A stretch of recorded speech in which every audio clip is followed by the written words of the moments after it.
Bonjour Église missionnaire évangélique baptiste de l'Outaouais. Voici vos annonces pour la semaine du 22 octobre 2023. Merci à tous ceux qui ont contribué au succès de notre belle soirée vendredi soir en l'honneur de Pasteur Gordon et sa famille.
Tous les mardis, nous avons temps de prière à 11 h. Tous les mercredis, il y a études bibliques à 19 h. Le dimanche, il y a école du dimanche pour tous nos enfants de 3 ans à 12 ans. Et la pouponnière est ouverte pour tous les enfants de 2 ans et moins. Tous les vendredis, il y a jeunesse en présentiel à l'église Égébo pour les ados et les jeunes adultes. Femmes au cœur de la mission vous invite à une activité familiale qui se déroulera tout de suite après le culte le dimanche 29 octobre. L'opération Enfants de Noël est un projet pratique qui transmet la joie et l'espoir aux enfants vivant dans des situations difficiles autour du monde par le moyen de boîtes cadeaux remplies par des Canadiens. Le 29 octobre, venez à l'église avec des articles, fournitures scolaires, des jouets et autres cadeaux et accessoires de toilette.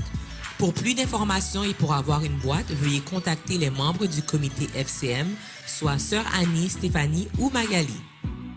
La prochaine marche de prière dans le quartier sera samedi le 28 octobre à partir de 10 h 30. Vous pouvez mettre dans votre calendrier que nous aurons semaine de ressourcement spirituel du lundi 30 octobre au vendredi 3 novembre 2023. Aussi très important de mettre dans votre calendrier la date de notre prochaine réunion d'affaires, le samedi 11 novembre à partir de 18 h 30. Si vous visitez Aimé-Beau régulièrement et que vous désirez en devenir membre, s'il vous plaît, voyez Frère Bayonne ou un membre de l'équipe de l'accueil pour en faire la demande. Pour les dîmes et les offrandes, nous le faisons par virement Interac. L'adresse est trésorerie@aimebo.org. Dans la section questions, vous mettez dîmes, offrandes, mission. Si c'est votre offrande de l'Action de grâce, vous mettez Action de grâce et le mot de passe est Aimé-Beau 84 en minuscule. Nous souhaitons joyeux anniversaire à tous ceux qui célèbrent un anniversaire de naissance, de mariage ou de conversion cette semaine. Joyeux anniversaire. Si vous nous visitez pour la première ou deuxième fois, nous vous souhaitons la bienvenue parmi nous. Si vous avez des questions ou un besoin, n'hésitez pas de communiquer avec nous par les moyens affichés à l'écran, tout en vous souhaitant bonne adoration. Je te célèbre de tout mon cœur, je chante en tes louanges, en la présence de Dieu. Je me prosterne dans ton Saint-Temple et je célèbre ton nom à cause de ta bonté et de ta fidélité, car ta renommée s'est accrue par l'accomplissement de tes promesses. Le jour où je t'ai invoqué, tu m'as exaucé, tu m'as rassuré, tu as fortifié mon âme. Tous les rois de la terre te loueront, ô Éternel, en entendant les paroles de ta bouche. Ils te célébreront les voix de l'Éternel, car la gloire de l'Éternel est grande. L'Éternel est élevé, il voit les humbles, et il reconnaît de loin les orgueilleux. Quand je marche au milieu de la détresse, tu me rends la vie. Tu étends ta main sur la colère de mes ennemis, et ta droite me sauve. L'Éternel agira en ma faveur. Éternel, ta bonté dure toujours. N'abandonne pas les œuvres de tes mains. Parole du Seigneur. Notre bon Père Céleste, quel privilège de nous joindre encore ce matin en adoration devant notre Seigneur et Sauveur Jésus-Christ, ton Fils bien-aimé, que tu as livré pour nous et qui nous donne ce libre accès ce matin pour non seulement nous joindre ensemble, mais pour venir dans un esprit d'adoration, un esprit de louange, reconnaissant que c'est toi qui nous accordes encore le souffle de vie et que sauvé, tu nous as appelés pour glorifier ton Saint-Nom, pour t'exalter, pour t'élever. Nous venons faire cela ce matin et nous prions que par ton Saint-Esprit qui habite en nous, que tu nous donnes d'être entièrement, totalement consacrés à l'adoration de ce beau Sauveur et Seigneur qui nous a délivrés des ténèbres du péché et qui a fait de nous ce peuple acquis, ce sacerdoce royal, mis à part pour te glorifier. Reçois l'offrande de notre cœur ce matin. Que les chants que nous allons t'apporter, nos prières, que tout, Seigneur, soit pour la gloire de Jésus-Christ.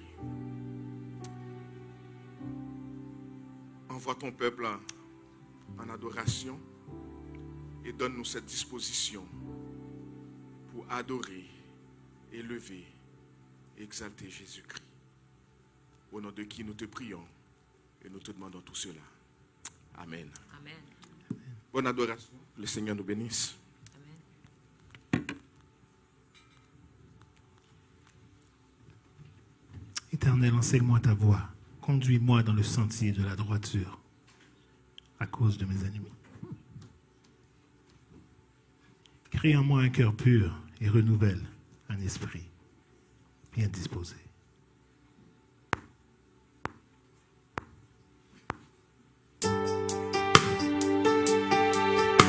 On peut se mettre debout.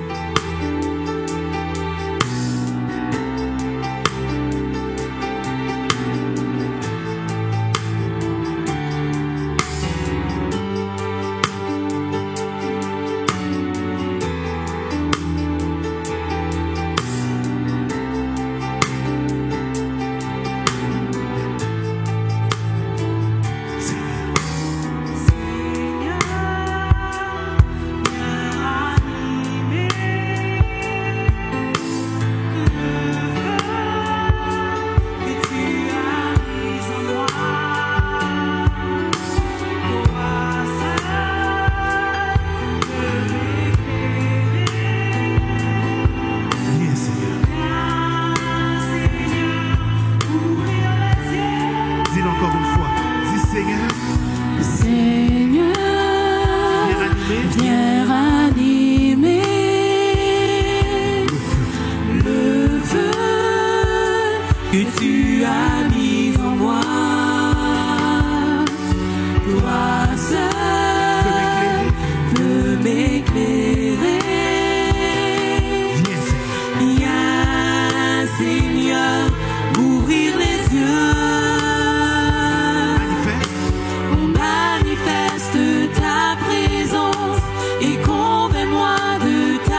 manifester, Seigneur.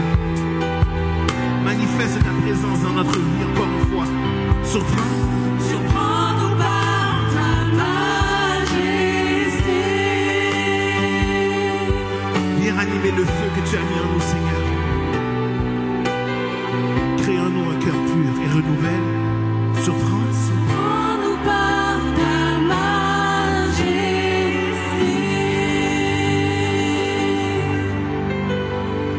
C'est là le désir de notre cœur.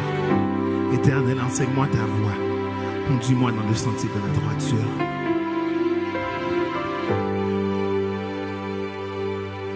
Je demande à l'Éternel une chose que je désire ardemment. Je voudrais habiter toute ma vie dans la maison de l'Éternel pour contempler la magnificence de l'Éternel et pour admirer son temple.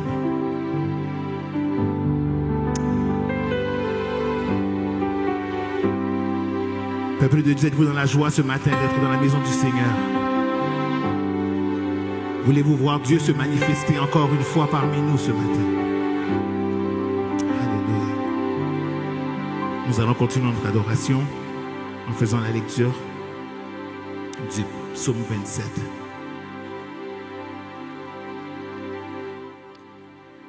Ensemble. L'Éternel est ma lumière et mon salut. De qui aurais-je crainte? L'Éternel est le soutien de ma vie. De qui aurais-je peur? Quand les méchants s'avancent contre moi pour dévorer ma chair, ce sont mes persécuteurs et mes ennemis qui chancellent et qui tombent. Si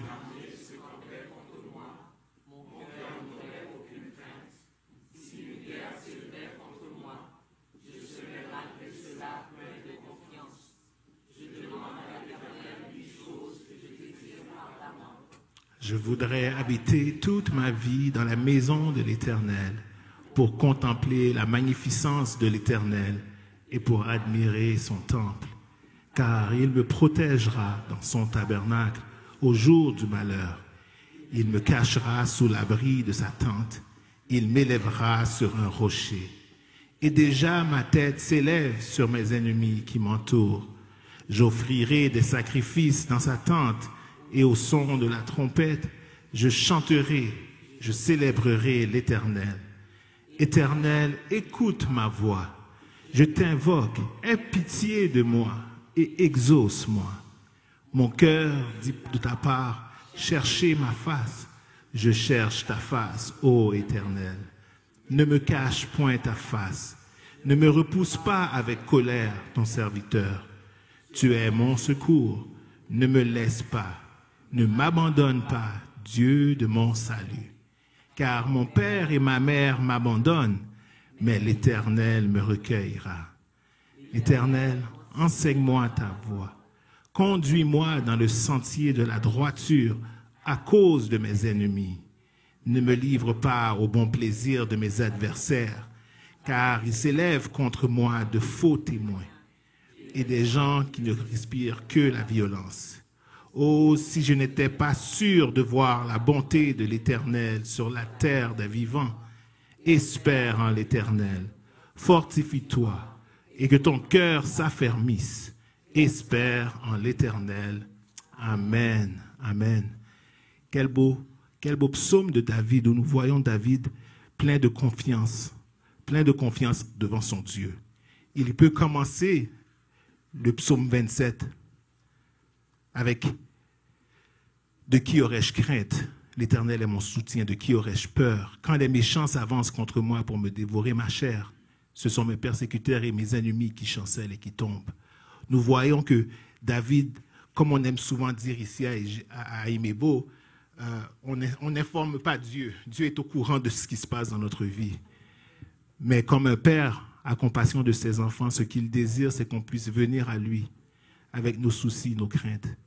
Lever les bras, comme un enfant qui lève ses bras vers son père et qui lui demande de le prendre dans ses bras pour le réconforter. C'est la relation que le Seigneur veut que nous ayons avec lui, que nous soyons pleins de confiance, que même lorsqu'on nous voyons des situations se présenter devant nous, que nous ayons cet espoir et cette confiance en sa souveraineté et en sa toute-puissance. Nous sommes une génération choisie, mes frères et sœurs. La parole de Dieu nous dit que là, que avant la fondation du monde, Dieu nous avait déjà choisis. Il a voulu faire de nous une génération qui aura des répercussions sur le monde entier. Il a commencé en nous envoyant son Fils Jésus-Christ, payer la dette de notre péché, nous réconcilier avec lui. Et Jésus, dans sa marche et dans son parcours, nous a dit que nous allons marcher avec puissance, que nous accomplirons des miracles encore plus grands par l'entremise du Saint-Esprit qu'il nous laisse. Nous allons avoir une vie de faveur, car nous savons qui nous sommes. Non pas parce que nous avons de la puissance ou de la force, loin de là, mais c'est en Christ. Je sais qui je suis en Christ, je sais ce que j'ai en Christ, où je suis en Christ. Alléluia. Avec joie.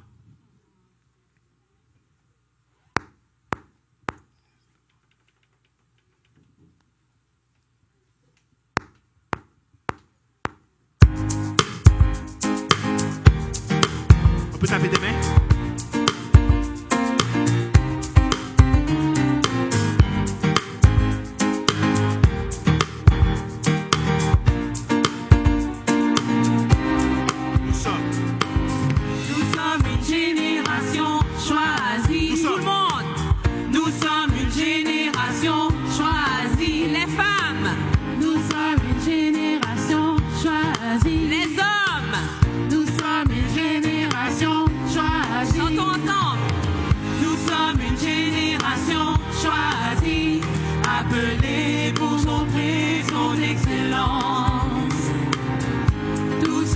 J'ai besoin, Dieu me l'a donné. Je sais qui je suis. Dis-le encore une fois, nous sommes une génération. Nous sommes une génération choisie, appelée pour montrer son excellence. Tout ce dont j'ai besoin, Dieu me l'a donné. Je sais qui je suis. Je sais qui je suis en Christ. Ce que j'ai en Christ. Où je suis en Christ, je sais qui je suis, je sais qui je suis en Christ. Ce que j'ai en Christ, où je suis en Christ, je sais qui je suis.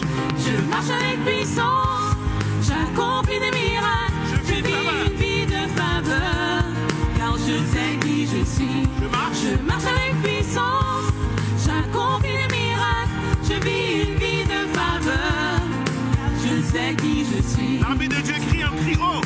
Oh, oh, oh, oh, oh. Je sais qui je suis. Oh. Oh, oh, oh, oh, oh. Je sais qui je suis.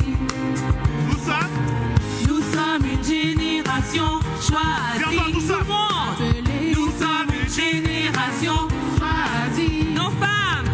Nous sommes une génération choisie. Nos hommes. Nous sommes une génération choisie. Chantons ensemble. Nous sommes une génération choisie, appelée pour montrer son excellence. Tout ce dont j'ai besoin, Dieu me l'a donné. Je sais qui je suis. Est-ce que tu sais qui tu es en Christ encore? Nous sommes une génération choisie, appelée pour montrer son excellence. Tout ce dont j'ai besoin, Dieu me l'a donné. Je sais qui je suis. Je sais qui je suis en Christ. Ce que j'ai en Christ. Où je suis en Christ. Je sais qui je suis. Je sais qui je suis en Christ. Ce que j'ai en Christ. Où je suis en Christ. Je sais qui je suis. Je sais qui je suis en Christ. Ce que j'ai en Christ. Où je suis en Christ. Je sais qui je suis. Je sais qui je suis en Christ. Ce que j'ai en Christ. Où je suis en Christ. Je sais qui je suis. Je marche avec puissance. J'accomplis des miracles. Je vis une vie de faveur. Je sais qui je suis. Je marche avec puissance. J'accomplis des miracles. Je vis une vie de faveur.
Dernière fois, Tu es mon prince de paix et je veux vivre ma vie pour toi.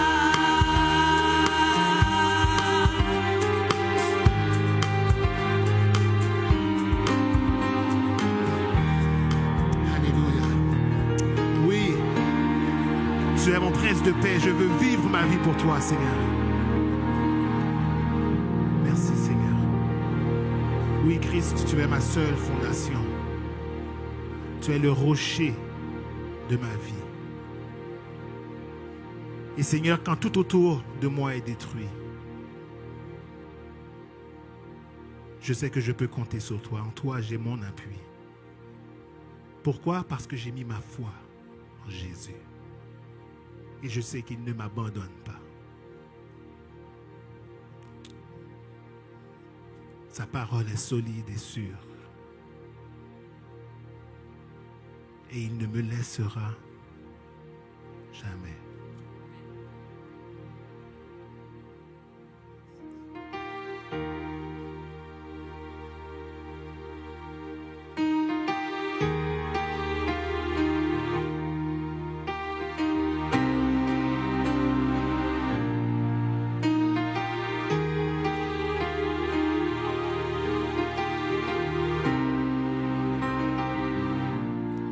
Christ est ma seule fondation,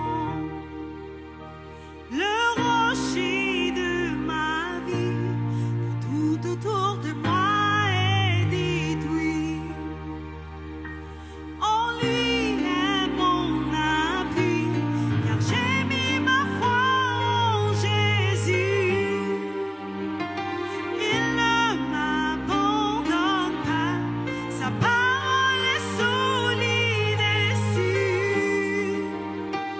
Il ne me laissera jamais.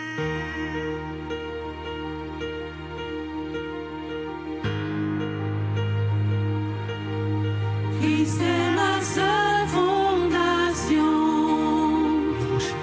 le rocher de ma vie. Quand tout autour Quand tout autour de moi est détruit, en lui est mon appui. Car j'ai mis ma foi en Jésus. Il ne m'abandonne ta parole est pas. solide. Sa parole est solide et sûre. Il ne me laissera jamais.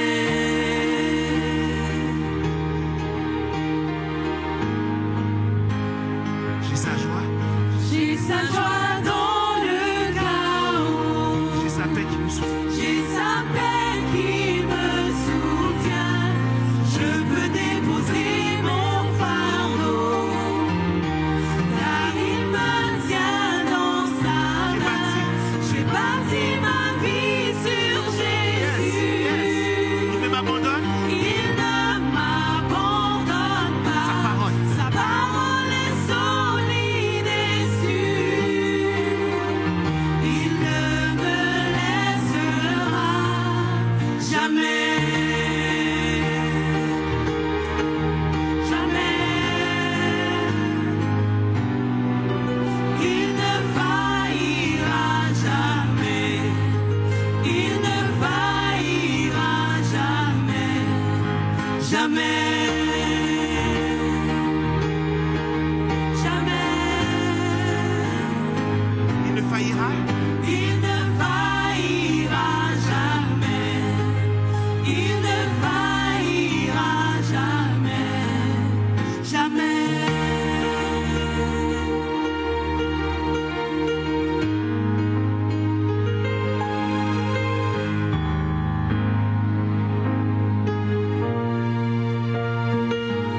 Oh oui, le vent et la pluie déferlent sur ma vie.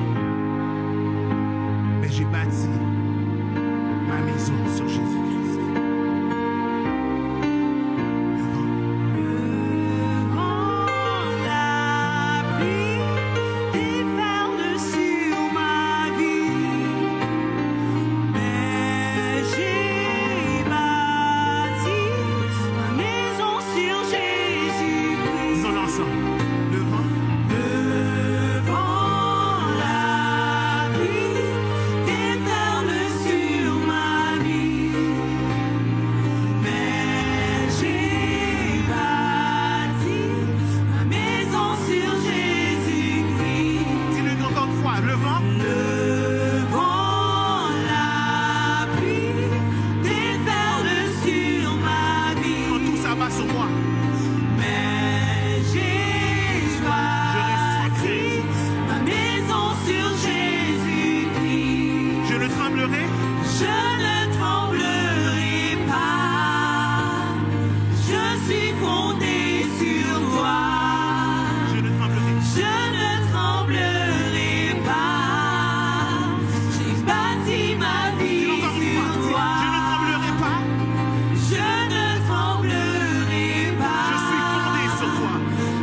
que tu es notre fondation solide et sûre. Et que lorsque le vent, la pluie, les tempêtes se déchaînent, tu restes fidèle. Tu restes le rocher de notre vie, Seigneur. Et nous déclarons victoire. Car tu ne failliras.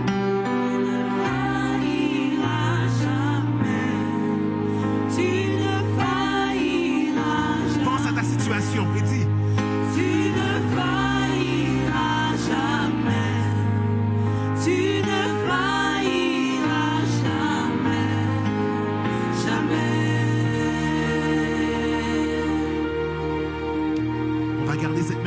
Je vais vous demander de vous asseoir. On va rendre les micros disponibles à l'Assemblée. Donc, si vous voulez déclarer à quel point vous voulez mettre votre confiance en Jésus, faites-le.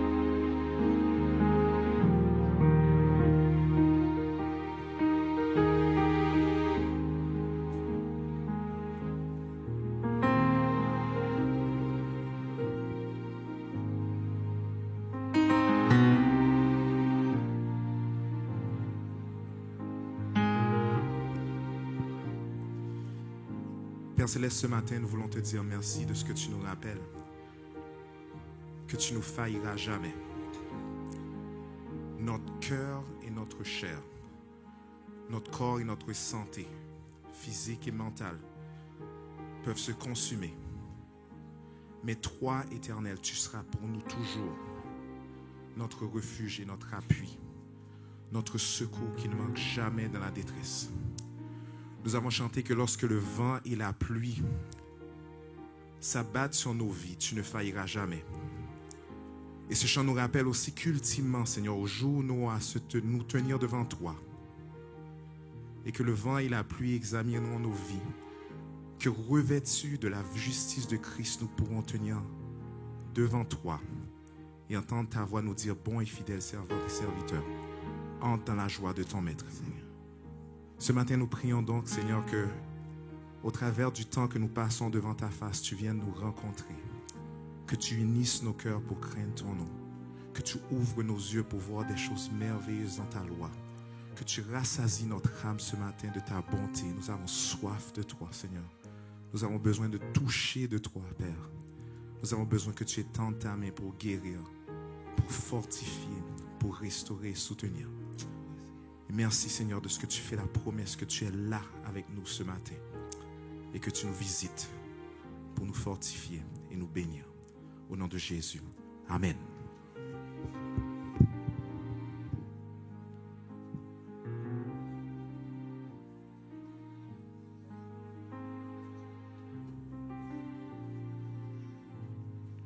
Louez l'Éternel car il est bon, car sa miséricorde durera toujours. Louez le Dieu des dieux, car sa miséricorde durera toujours. Louez le Seigneur des seigneurs, car sa miséricorde durera toujours. Celui qui seul fait de grands prodiges, car sa miséricorde durera toujours. Celui qui se souvient de nous quand nous étions humiliés, car sa miséricorde durera toujours. Et nous délivrera de nos oppresseurs, car sa miséricorde durera toujours. Celui qui donne la nourriture à toute chair, car sa miséricorde durera toujours. Seigneur, nous te remercions pour ta présence et tes multiples bontés envers nous. Lorsque nous pensons à la semaine qui vient de s'écouler, on ne peut s'empêcher de reconnaître tes bienfaits et ta miséricorde à notre égard.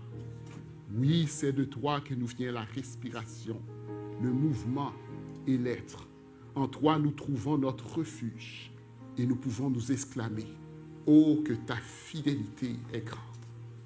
Nous te louons pour tes œuvres merveilleuses, pour ta puissance et ta majesté. Tu es maître et souverain du temps et de l'histoire. Par l'espérance que tu as mise en nous, nous voulons ce matin regarder au-delà de nos problèmes et de nos préoccupations et faire monter vers toi en esprit et en vérité nos requêtes et nos actions de grâce. Tout d'abord, nous confessons ce matin que nous n'avons rien à t'offrir provenant de nos propres œuvres et que nous sommes contents d'être les heureux bénéficiaires de ta miséricorde. Nous reconnaissons que nous n'avons pas vécu cette semaine selon tes attentes, car nous avons transgressé ta sainte loi. Et nous nous présentons devant nous accablés des résultats de nos iniquités. Nous ne t'avons pas cherché de tout notre cœur comme nous aurions dû faire.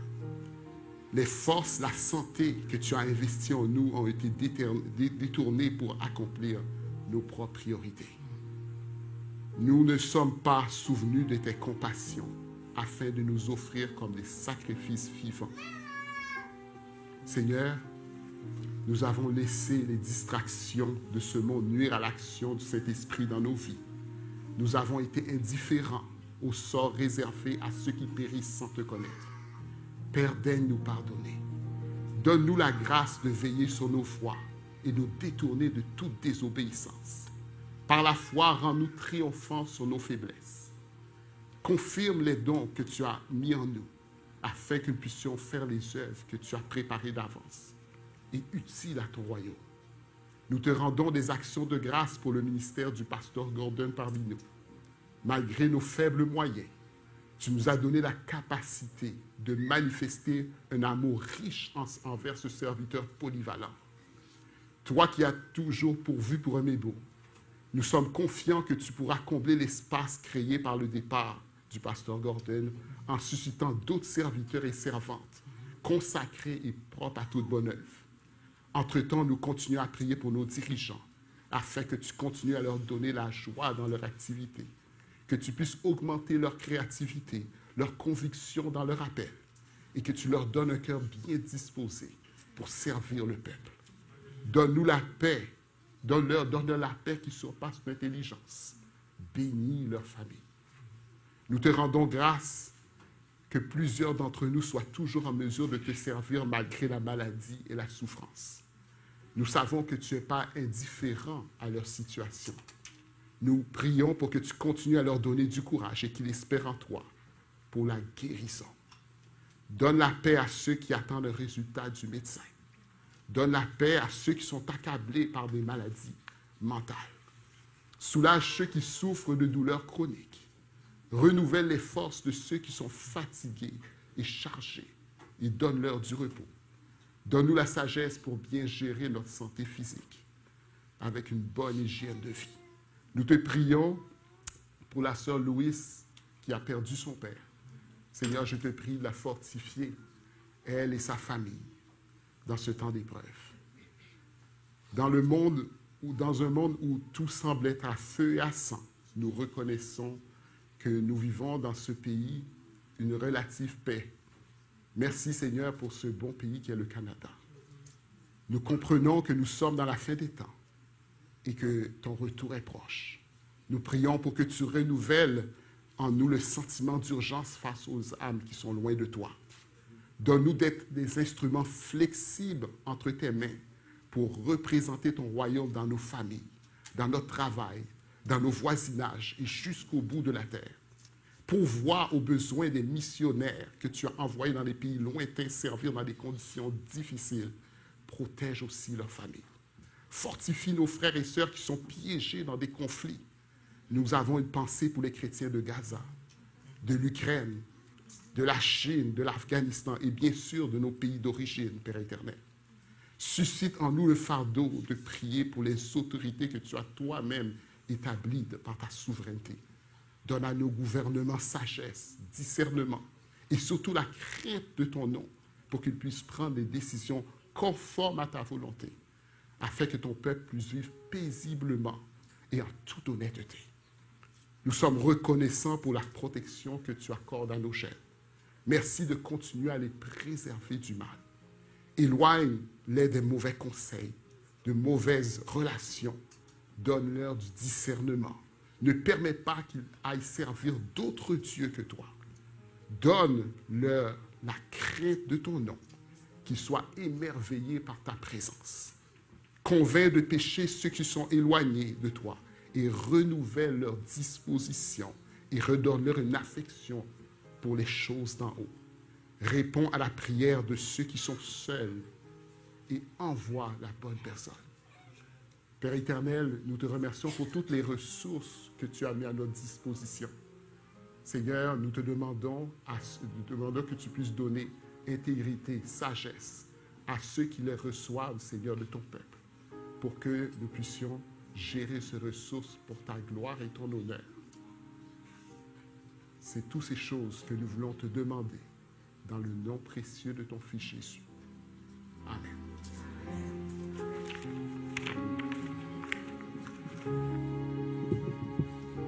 On peut appeler les préposés aux offrandes.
J'aimerais inviter nos enfants et leurs moniteurs à monter pour leur classe de l'éducation chrétienne.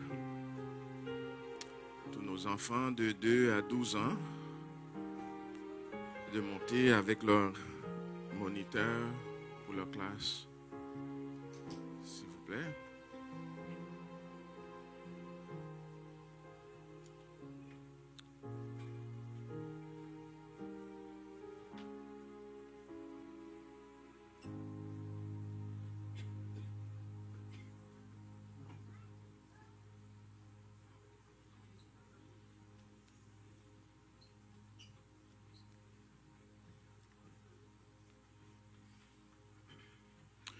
Et juste avant la prédication de la parole de Dieu ce matin, j'aimerais revenir sur 3 annonces qui ont été faites.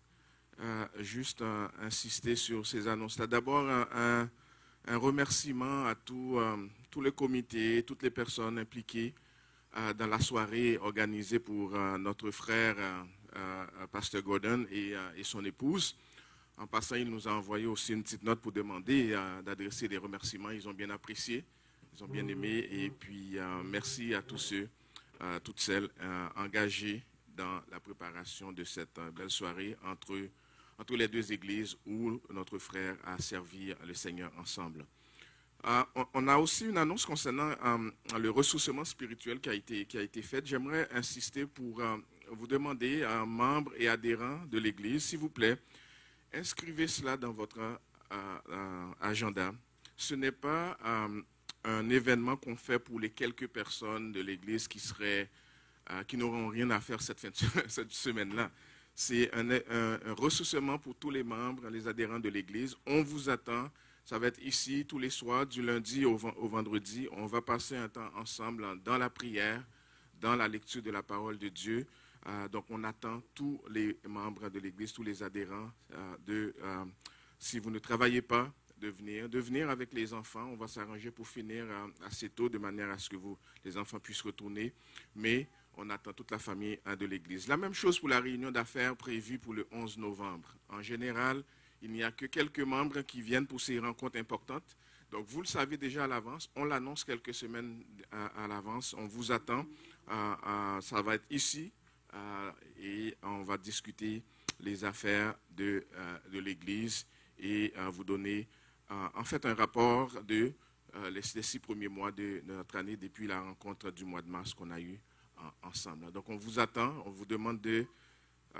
vous n'avez pas appelé Frère Bernard à la dernière minute pour lui dire que vous avez un autre engagement, parce que vous auriez déjà écrit cet engagement-là dans votre agenda. C'est les autres que vous repoussez, ceux qui vont rentrer après. Alors, ce matin, nous avons la grande joie d'accueillir notre frère pour la prédication de l'Évangile. On ne l'invite pas assez souvent, mais en tout cas, il est là ce matin. Et nous sommes contents de l'avoir avec son épouse, notre frère pasteur Leslie, qui va prêcher la parole de Dieu.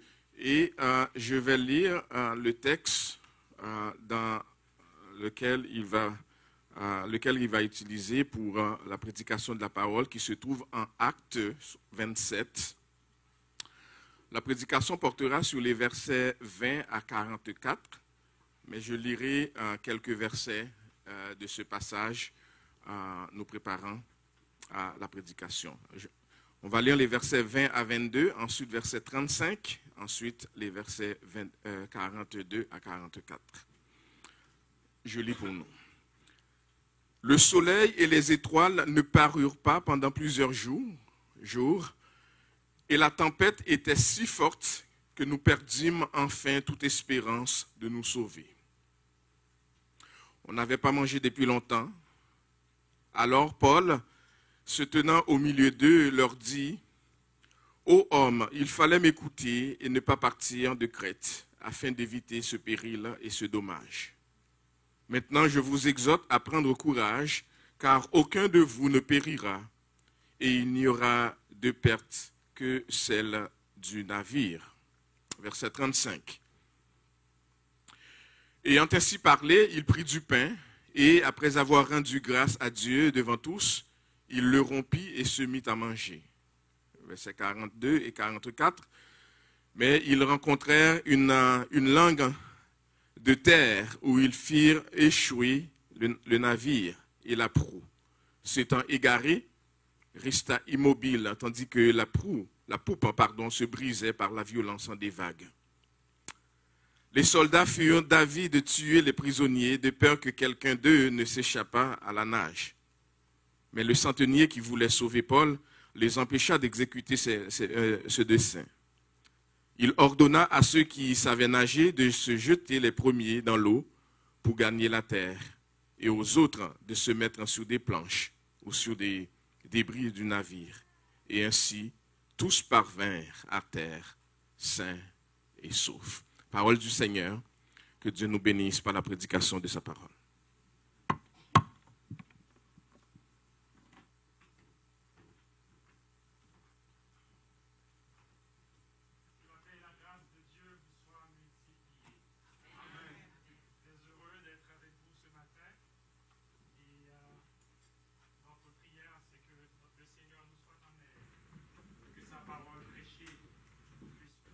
Tel est le titre du message. Et tel est le titre que nous pourrions parfois donner à nos propres vies. Lorsque nous traversons des tempêtes de toutes sortes, des tempêtes physiques, des tempêtes spirituelles, des tempêtes financières, des tempêtes émotionnelles que nous avons parfois bien du mal à affronter. Mes chers amis, s'il y a une chose qui est sûre, c'est que nous faisons tous face à des tempêtes. Et Jésus n'avait jamais promis qu'en tant que chrétien, nous serions exempts de tempêtes. Nous serions exempts d'affliction. Quelqu'un a dit, vous êtes soit dans une tempête en ce moment, soit vous sortez d'une tempête, ou soit vous êtes en train d'entrer dans une tempête. D'une manière ou d'une autre, nous faisons tous face à des tempêtes dans ce monde déchu. Cependant, je ne voudrais pas que vous soyez découragés parce que les tempêtes, bien que difficiles, peuvent être des occasions de grande bénédiction, des occasions de formation, des occasions de transformation, des occasions de progrès spirituel. Ce qui est important, c'est de nous assurer que Dieu est avec nous dans la tempête. Et nous devons lui faire confiance. Peu importe la vitesse du vent, peu importe la hauteur des vagues, nous devons lui faire confiance. Parce que notre Dieu est fidèle. Il ne change pas. Dans la tempête, il est là. Dans la maladie, il est là. Dans la récession, il est là. Il est là. Et son nom est Jéhovah Shammah. Dieu est présent. Il est là. Il est présent. Peu importe la situation. Pour vous expliquer le contexte, c'est que le livre des Actes des Apôtres nous donne un aperçu des voyages missionnaires de l'apôtre Paul. Et pour comprendre le chapitre 27, il faut retourner au chapitre précédent. Par exemple, au chapitre 20, Paul est sur le point de terminer sa mission à Éphèse. Après avoir terminé de prêcher, il appelle les anciens pour les informer que le Saint-Esprit lui a demandé de retourner à Jérusalem. Les anciens essaient de le convaincre de ne pas retourner à Jérusalem, sachant que les mêmes Juifs, les pharisiens, les sadducéens, qui avaient fait crucifier Jésus, allaient vouloir le tuer. Ils essaient de convaincre Paul de ne pas retourner à Jérusalem. Mais Paul ne se laisse pas convaincre. Il leur dit au chapitre 20, verset 24, « Je ne fais pour moi-même aucun cas de ma vie, comme si elle m'était précieuse, pourvu que j'accomplisse ma course avec joie et le ministère que j'ai reçu du Seigneur Jésus-Christ, d'annoncer la bonne nouvelle de la grâce de Dieu. » Et avec une telle détermination, ils n'ont pas eu d'autre choix que de le laisser partir. Par la suite, d'autres disciples à Césarée ont prié Paul de ne pas retourner à Jérusalem, dont notamment le prophète Agabus. Paul leur répondit au chapitre 21, verset 13. « Que faites-vous en pleurant et en me brisant le cœur ?» Écoutez ce qu'il dit. « Je suis prêt non seulement à être lié, mais encore à mourir à Jérusalem pour le nom du Seigneur Jésus-Christ. » Et finalement, les disciples n'insistaient plus et ont dit que la volonté du Seigneur se fasse.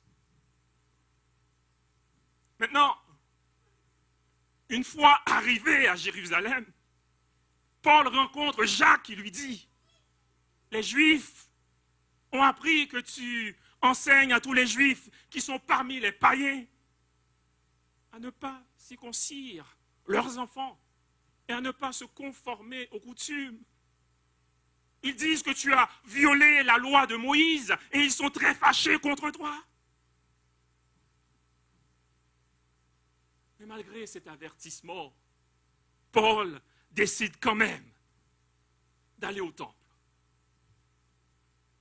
Et une fois rendu au temple, il y a une foule qui prend Paul et l'amène en dehors du temple pour le frapper, pour le maltraiter. Et comme la foule cherchait à le tuer, les soldats romains ont été mis au courant de la situation et ils ont envoyé du renfort, une troupe, pour ramener l'ordre. Après plusieurs altercations, le commandant romain décide de mettre Paul temporairement en prison pour éviter qu'il soit assassiné par la foule. Et le lendemain, voulant savoir avec certitude de quoi les Juifs l'accusaient, il a donné l'ordre aux principaux sacrificateurs et à tout le Sanhédrin de se réunir. Puis il fait venir Paul et le place au milieu d'eux pour être jugé. Chers amis, le conseil a rapidement statué sur le sort de Paul en déterminant qu'il était coupable et qu'il devait mourir. Mais Paul reconnaît que le conseil est formé de pharisiens et de sadducéens. Et dans une brillante stratégie, Paul les place les uns contre les autres. Paul sait ce qui les divise, c'est la résurrection des morts. Et Paul déclare au chapitre 23, verset 6, « Homme frère, je suis pharisien, fils de pharisien. C'est à cause de l'espérance et de la résurrection des morts que je suis mis en jugement. » En d'autres termes, Paul leur dit, « Je suis un pharisien qui croit en la résurrection des morts. Or, les pharisiens savent que les sadducéens rejettent la résurrection des morts. C'est ce qui les divise. Et cela soulève un débat, une discussion entre les deux camps. Et ils ne se préoccupaient plus de Paul. Mais bien aimé, comme le dit si bien le psalmiste David, dans le psaume 124, verset 3, « Si l'Éternel ne dispersait pas nos ennemis, il nous aurait engloutis tout vivants. Mais béni soit l'Éternel qui ne nous a pas livrés en proie à nos adversaires. »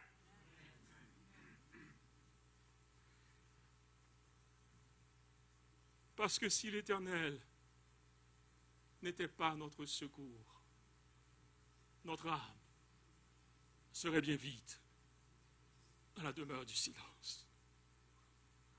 Mon frère, ma sœur, notre secours est dans le nom de l'Éternel qui a fait les cieux et la terre. Et quel Dieu merveilleux que nous servons! Quel Dieu extraordinaire, tout-puissant! Lorsque nos ennemis pensent pouvoir nous vaincre, ce que j'aime avec l'Éternel, il fait retentir son tonnerre pour les terrasser et les mettre en déroute. L'Éternel ne perd jamais de bataille. Il est tout puissant. Sais-tu de combien de pièges que Dieu t'a délivré?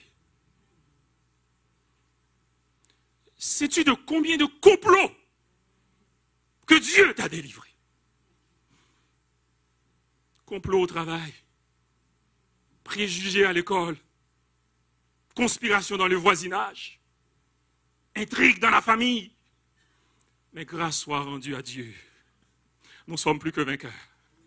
Et nous pouvons dire, comme le prophète Samuel, « Ebenezer, jusqu'ici, l'Éternel nous a secourus. » Jusqu'ici, l'Éternel nous a secourus. Pour revenir au texte, il y a donc un débat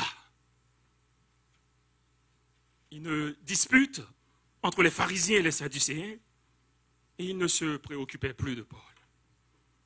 Ils remettent Paul en prison le temps de déterminer ce qu'ils allaient faire avec lui. Mais ce qui est étonnant dans le texte, c'est que quand Paul est en prison, il n'a rien fait. Il y a des Juifs qui sont fâchés.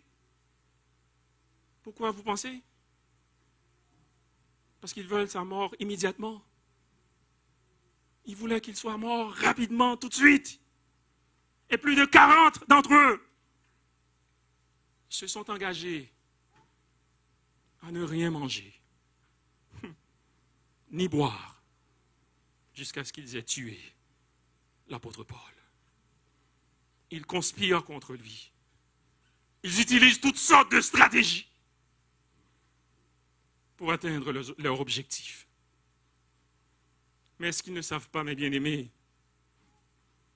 c'est que lorsque nous sommes en Christ, même les cheveux de nos têtes sont tous comptés. Même les cheveux de nos têtes sont tous comptés. Est-ce que vous êtes là, aimez-vous? Lorsque nous sommes en Christ, nous ne sommes pas n'importe qui. Lorsque nous sommes en Christ, nous sommes bien gardés. Lorsque nous sommes en Christ, nous sommes plus que vainqueurs. Il décide alors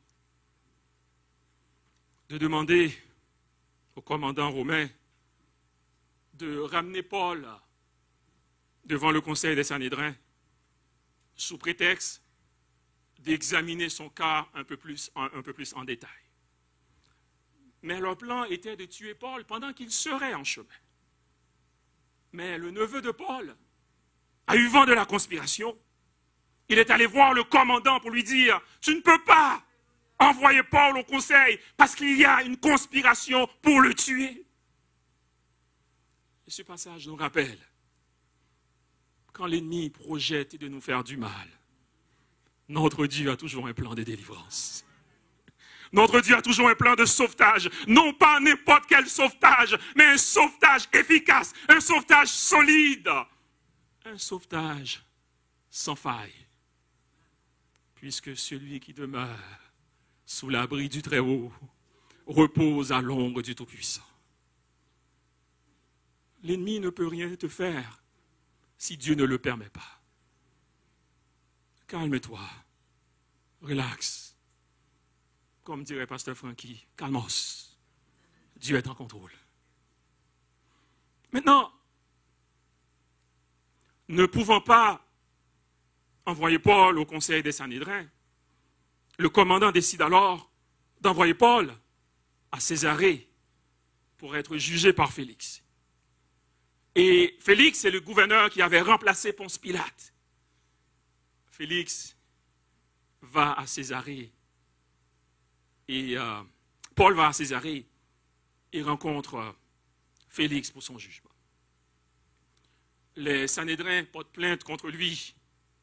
Ils disent qu'il excite les divisions parmi les Juifs. Ils argumentent pourquoi Paul devait être mis à mort. Mais Félix sait que Paul est innocent. Cependant, il ne peut pas le laisser partir, le laisser aller sans créer une révolte à Jérusalem. Il décide alors de garder Paul en prison. Et Paul va être en prison pendant un jour, 2 jours, 1 semaine, pendant environ 2 ans.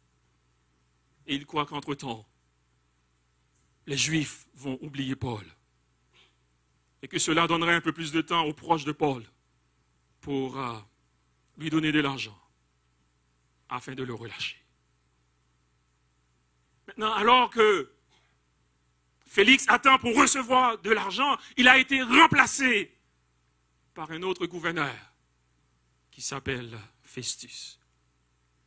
Et Festus constate que Félix lui a laissé un cas passablement difficile. Les Juifs veulent toujours la mort de Paul. Et Festus fait ce que Félix avait fait. Il convoque le conseil des Sanhédrins pour entendre à nouveau le cas de Paul. Lors du procès, les principaux sacrificateurs demandent à Festus de leur accorder une faveur, soit d'accepter que Paul retourne à Jérusalem. Il préparait un guet-apens pour le tuer en chemin. Paul sait que Festus sait que Paul est innocent et qu'il n'y a aucune raison valable pour le condamner. Mais voulant plaire aux Juifs, Festus demande à Paul, « Veux-tu monter à Jérusalem pour être jugé en ma présence ?» Paul lui dit, étant un citoyen romain, je n'ai pas besoin d'être jugé par les Juifs. Je réclame mes droits pour aller à Rome et rencontrer César. Pour faire quoi, vous pensez? Pour lui parler de Christ.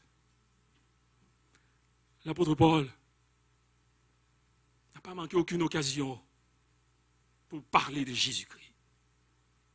Jeté en prison injustement, il avait toutes les raisons pour se plaindre. Mais sa priorité était d'annoncer la bonne nouvelle de Jésus-Christ. Il est facile de dire Amen. Et toi, quelle est ta priorité face à la tempête que tu es en train de vivre? Te plaindre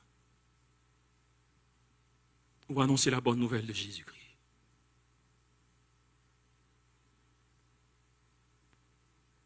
Au chapitre 27, Paul et d'autres prisonniers ont été remis à un centenier nommé Julius pour qu'il les amène à Rome. Paul embarque sur un cargo mixte chargé de blé et de 276 passagers. Le bateau a des problèmes dès le premier jour. Tempête après tempête. Vague après vague. Ce voyage est réellement caractérisé par la tempête. Parfois dans la vie, mes chers amis, nous avons l'impression que les problèmes arrivent tous en même temps. Un problème n'est pas encore terminé. Il y a déjà un autre qui se présente. C'est problème après problème, vague après vague, tempête après tempête. Mais ce que j'aime dans le texte, c'est que Dieu n'est pas absent dans la tempête. N'oublions pas que son nom est Jéhovah Shammah. Il parle à son serviteur Paul, et Paul va informer l'équipage du message de Dieu. Paul leur dit, j'ai une mauvaise nouvelle. Ce bateau n'arrivera pas à destination. Ce bateau dans lequel nous nous trouvons n'arrivera pas à destination. C'est un message que personne ne veut entendre. Mais bien aimé, en tant que chrétien, il est important de comprendre que les tempêtes sont réelles. L'apôtre Paul n'avait rien fait pour être confronté à cette tempête. Il n'avait rien fait. Ce que je veux que vous compreniez ce matin,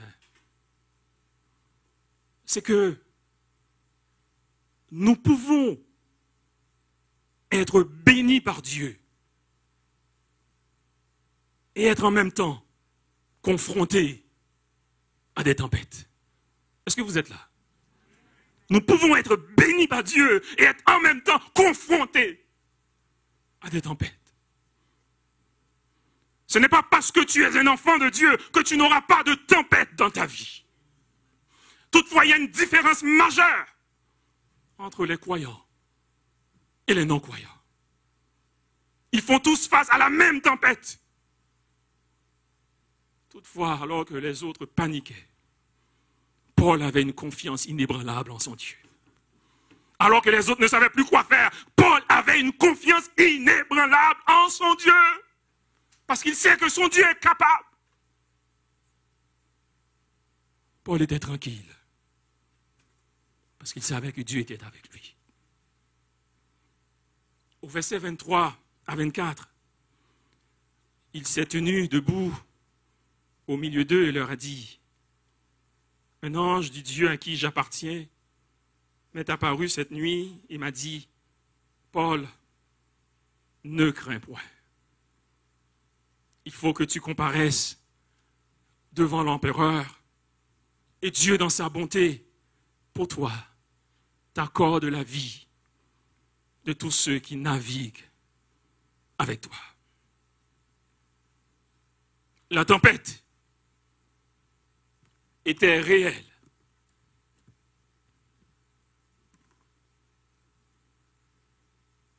Les circonstances étaient effrayantes. Mais Dieu dit à son serviteur, ne crains point. Je sais également que ta tempête est réelle. Je sais qu'elle est difficile. Je sais que tu es au bord du naufrage. Mais Dieu m'a envoyé ce matin pour te dire ces 3 mots. Ne crains point. C'est vrai que tu ne sais pas quand ce tourbillon va finalement prendre fin. Tu ne sais pas quand ce patron, ses collègues vont finalement te laisser tranquille. Ne crains point. Tu pries chaque jour et il n'y a pas encore de résultat. Ne crains point. Ne crains rien, car je suis avec toi. Ne promène pas des regards inquiets, car je suis ton Dieu. Je te fortifie. Je viens à ton secours. Je te soutiens de ma droite triomphante. Mon frère, ma soeur, la tempête a pour but de t'apprendre à tout relâcher à Dieu, à tout remettre à Dieu. Relâche tes craintes, relâche tes inquiétudes, relâche tes incompréhensions, relâche ta douleur, relâche tes déceptions. Tu es trop stressé, tu es trop angoissé. Relâche ta peur, relâche tes frayeurs, relâche tes alarmes, relâche ta colère, relâche. Apprends à tout remettre à Dieu. Parce que la tempête pourrait prendre plus de temps que tu penses. Le texte nous dit que la tempête a duré, non pas un jour, non pas 2 jours, non pas 5 jours, mais 14 jours. 14 jours sans voir le soleil. 14 jours sans voir les étoiles. Mes chers amis, il est facile de se tenir debout pour Dieu sur le court terme. Mais la vraie foi du chrétien se mesure sur le long terme. Combien d'entre nous garderont encore la foi? Combien d'entre nous garderont encore le regard fixé vers Dieu alors que la tempête dure et dure encore des jours, des semaines, des mois, des années? Combien de gens qui ont abandonné la foi après la pandémie? Où sont-ils? Combien de gens qui ont abandonné après une épreuve, après une tempête? Il y a un auteur qui a dit, la foi ne signifie pas nécessairement qu'à chaque fois qu'une tempête arrive, nous invoquons le Seigneur et qu'il calmera la tempête. Parfois, Jésus dira au vent, tais-toi. et la tempête se calmera. D'autres fois, Jésus dira aux chrétiens, calme-toi, apprends à me faire confiance dans la tempête. Parfois, Jésus changera ta situation. Mais parfois, Jésus changera le chrétien dans la situation. Parfois, il change ta situation. Mais parfois, c'est toi qui le changes dans cette situation que tu es en train de vivre. Au verset 22, Paul les exhorte à prendre courage en leur disant, aucun de vous ne périra. Il n'y aura de perte que celle du navire. Mes chers amis, mon frère, ma sœur, parfois, le navire sur lequel tu te trouves peut faire naufrage. Ce n'est pas le mot que tu veux entendre. Tu veux entendre que tout ira bien. Tu veux entendre qu'aucun malheur ne t'arrivera. Mais parfois, Dieu veut que tu saches que le bateau ne tiendra pas longtemps. Le navire ne tiendra pas le coup. Ce qui fait ta fierté, cet appui terrestre sur lequel tu t'appuies peut disparaître. Parfois, que tu le veuilles ou non, tu vas devoir descendre du bateau sur lequel tu mets ton appui pour mettre finalement ton appui sur Jésus-Christ. Parce qu'à ce que je sache, tout autre asile est périssable. Tout autre appui n'est que du diable qui n'a posé ce fondement, travaillé souverainement Jésus. Et ma retraite sûre, le rocher en qui je m'assure. Tout est abri, tout autre asile est périssable. Tout autre appui n'est que du sable. Jésus est ma retraite sûre, le rocher en qui je m'assure. Nous avons besoin, mes bien-aimés, de bien connaître le Seigneur, de connaître notre Dieu. Lui seul peut nous délivrer. Lui seul est un ami fidèle et tendre. Et nous pouvons compter sur lui. Nous pouvons lui faire confiance. Donc, mes chers amis, il est important de savoir quel Dieu que nous servons. C'est très très important. Parce que des fois, on pense que les gens qui sont à l'église depuis des années, on penserait qu'ils ont une maturité spirituelle. Et on se rend compte que ce n'est pas le cas. On se rend compte que ils ont vraiment besoin de connaître le Seigneur. Est-ce que vous êtes là? Est-ce que l'Église est là? Nous devons avoir le regard fixé sur notre Dieu. Nous devons lui faire confiance. Nous devons, peu importe ce qui arrive, nous remettre entièrement entre les mains du Seigneur. Et des fois, savez-vous ce qui est difficile? C'est que ce que nous demandons à Dieu, il ne le fait pas pour nous, nous prions. Il ne le fait pas pour nous, mais il le fait pour une autre personne. Et parfois, on regarde même le païen qui ne connaît pas le Seigneur. Il a ce qu'on demande au Seigneur.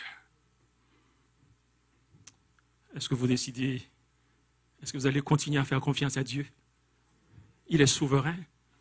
Il sait ce qui est bon pour nous.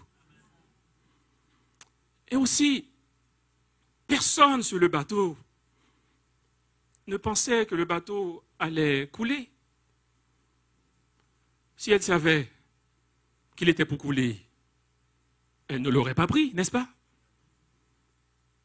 Si je savais qu'il était pour me traiter de cette façon, je n'aurais pas accepté son offre.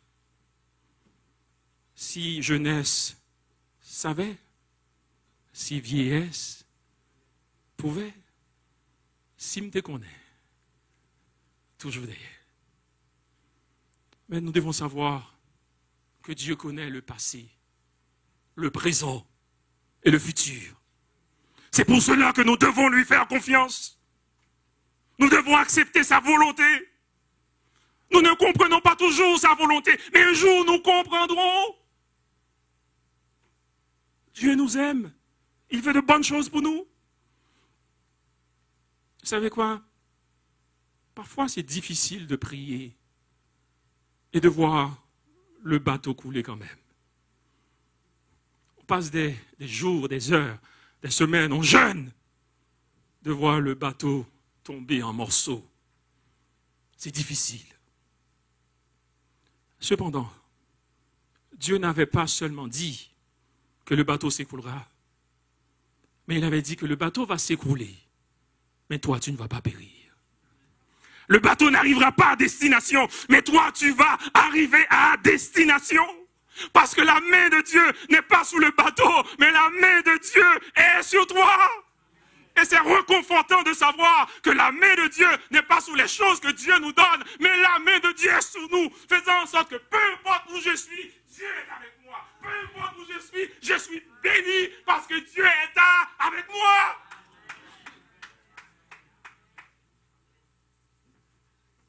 Arrêtons d'avoir peur et faisons confiance à Dieu.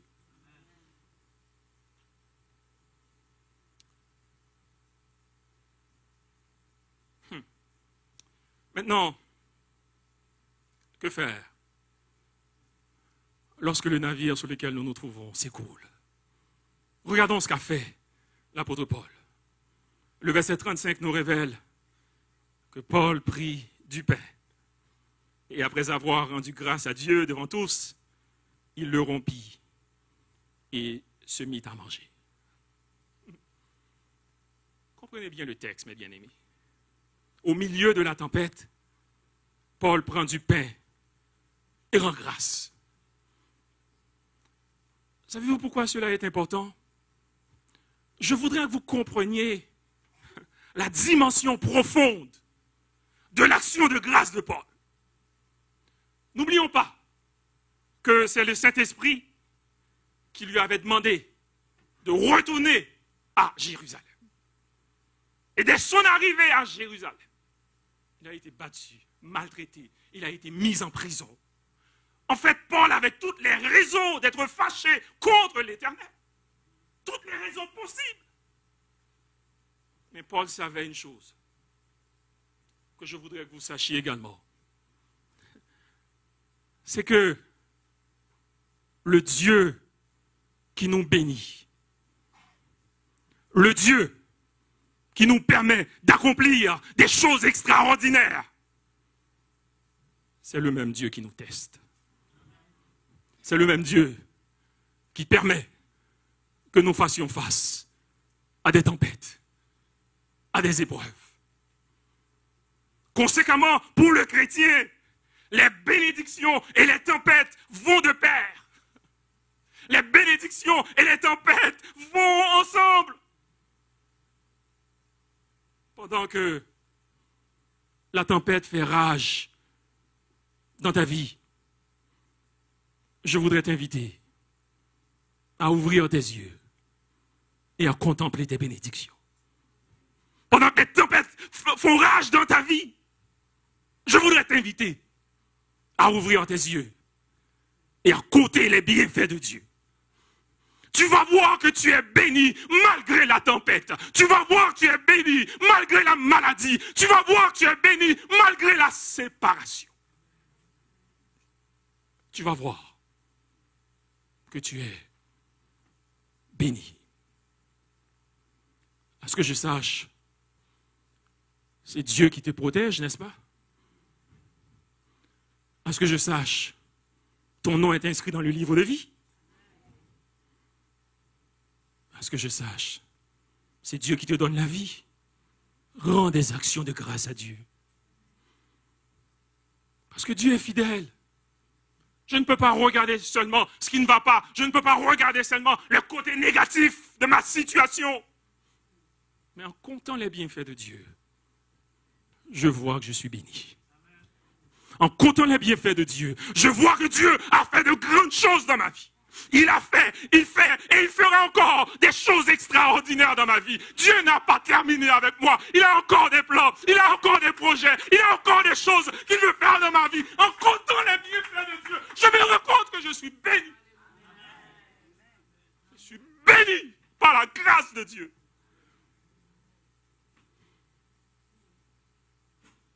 C'est pour cela que je ne dois pas laisser la tempête changer mes habitudes.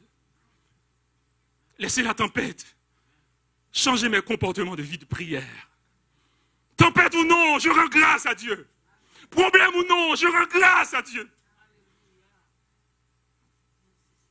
Le problème avec certains chrétiens, c'est qu'ils arrêtent de prier. Ils arrêtent de méditer la parole de Dieu. Ils arrêtent d'exercer leur ministère lorsqu'ils font face à des tempêtes. Mon frère, ma soeur, au milieu des épreuves, ce n'est pas le temps de changer tes habitudes spirituelles. Tu as besoin d'être consistant. Tu as besoin d'être cohérent. Tu as besoin de continuer à persévérer. Tu as besoin de continuer à chanter avec confiance, avec assurance, avec détermination jusqu'au bout. Je veux te suivre dans les beaux, les mauvais jours. À toi pour mourir et vivre.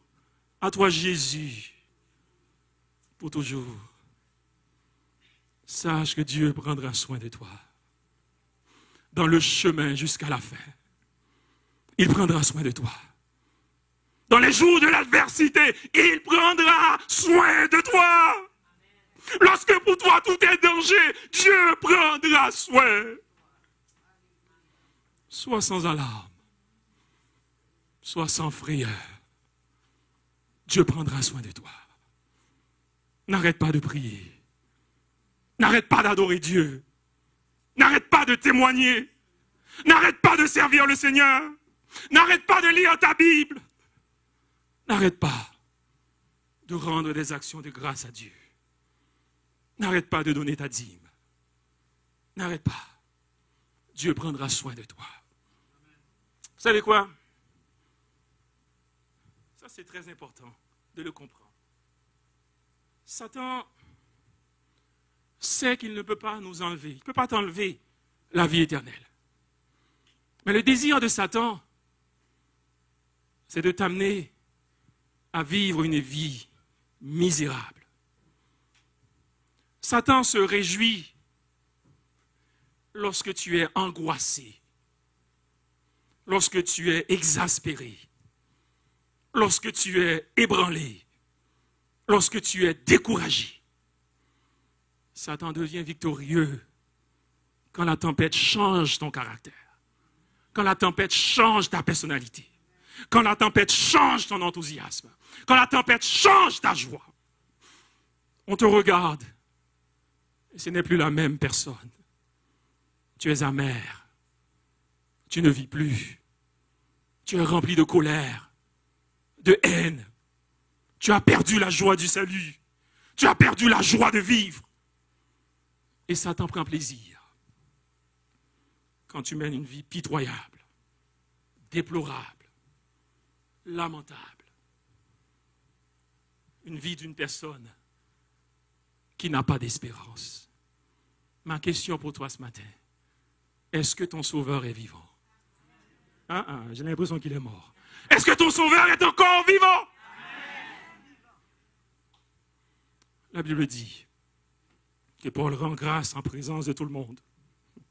Paul, dans la tempête, rend des actions de grâce à Dieu. Le bateau s'écroule. Il rend des actions de grâce à Dieu. La tempête fait rage. Il rend des actions de grâce à Dieu.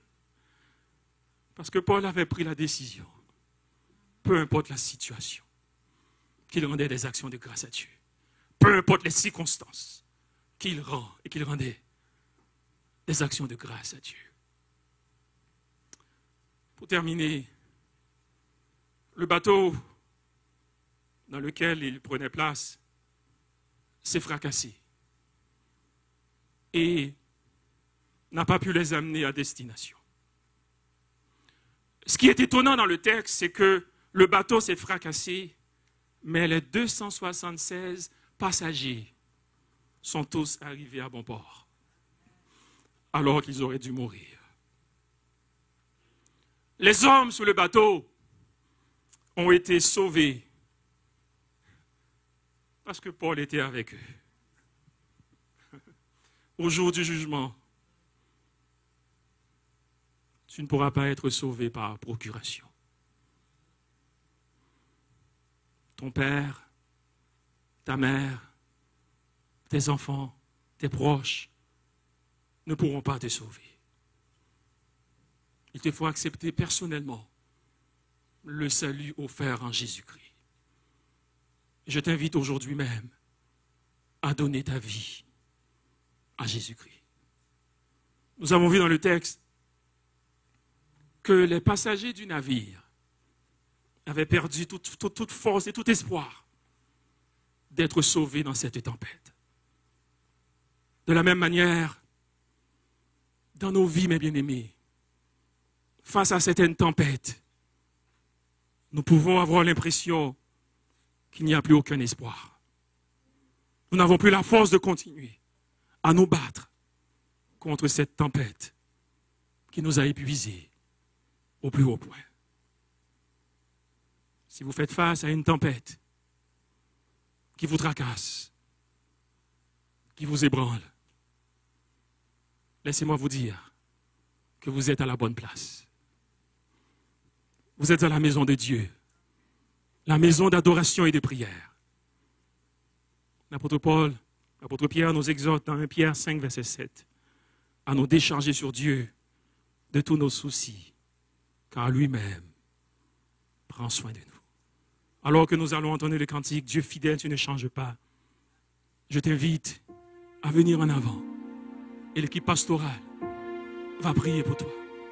Toi qui as une tempête qui fait rage dans ta vie. Tu ne sais plus comment, tu ne sais plus quoi faire. Je t'invite. Nous sommes dans la maison la maison de Dieu. Et l'équipe pastorale va prier avec vous. Est-ce qu'il y a quelqu'un ce matin? N'hésitez pas à avancer. On va chanter le chant. Avancez, s'il vous plaît.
Que le Seigneur n'envoie pas ces messages pour rien. vise des cœurs qui passent par des tempêtes présentement. Alors je vais vous inviter à ne pas vous gêner, à vous déplacer. Si vous ne voulez pas juste prier avec vos pasteurs, je vais vous inviter à prier ensemble, à partager vos requêtes ensemble, à crier au Seigneur pour qu'il vous vienne au secours. Faites-le maintenant. On va continuer à chanter. Ensuite, avancez. Il y a des gens qui passent par des épreuves. Il y a des gens qui crient pour des guérisons. Il y a des gens qui passent par différentes épreuves de tempête. Venez. Venez. On va prier ensemble. On va faire monter devant le Seigneur nos besoins. Et on va attendre à lui pour le secours. Déplacez-vous. Venez. On va prier ensemble. On va prier les uns pour les autres. Et ensuite, on va continuer. Les diacres et les diaconesses qui sont dans la salle, venez prier avec un membre. Les diacres, les anciens, venez prier avec quelqu'un qui est devant. Il y a des jeunes femmes devant. Venez prier les anciens de l'Église avec les jeunes femmes qui sont devant, s'il vous plaît. Les diacres, les diaconesses, les anciens, les responsables de ministère.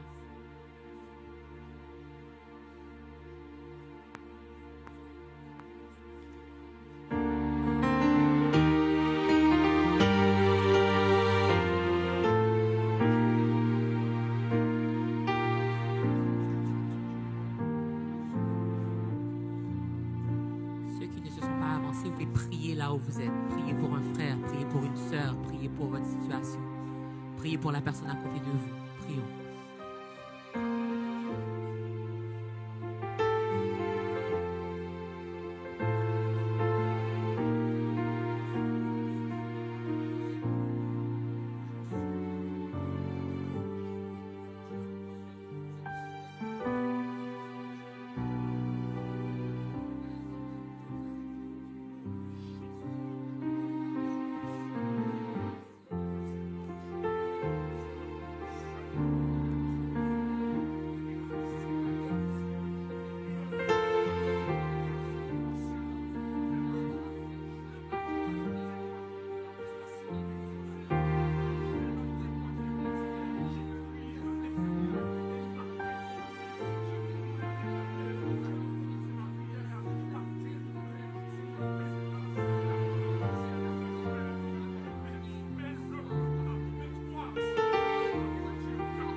tu es ce Dieu bon,